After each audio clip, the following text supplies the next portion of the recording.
So there's nothing worse than going to kick on the heater and just hearing a click. You're turning the dial, punching the button, but things don't heat up. Joining me is Brian Roeder to talk about the mechanics and why that's key. So what do homeowners need to do as the weather changes?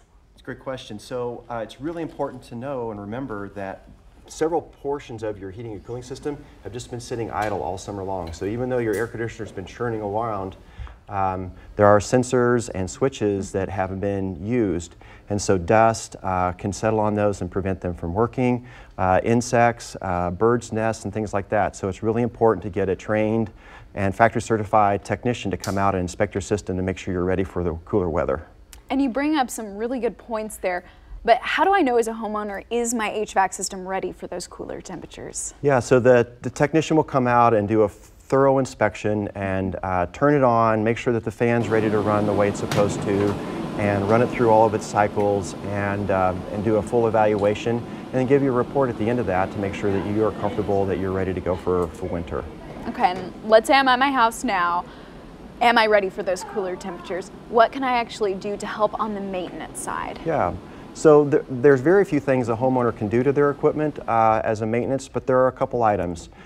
Changing the media filter or the air cleaner, changing those every 3 months or so is a good first step.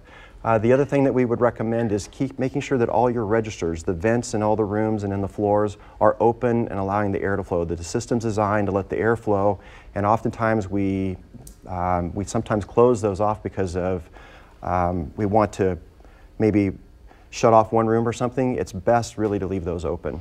I know, that's something my family keeps telling me. Right. They're like, it doesn't work that way. You can't heat or cool a room just by closing off those vents. That's correct, that's correct.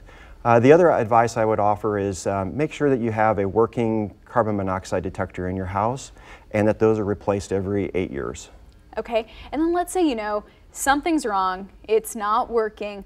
What's the first step? I would suggest that you do your homework.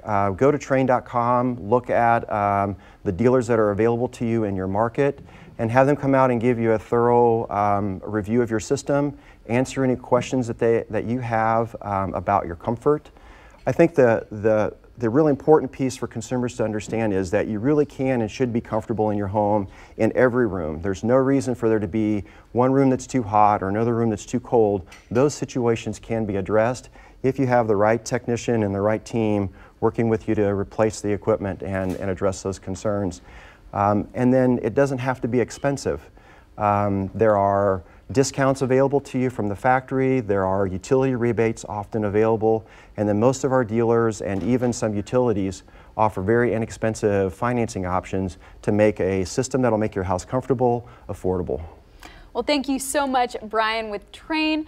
That company is actually currently offering $1,000 in customer discounts. Find an independent Train dealer at train.com. And remember, it's hard to stop a train.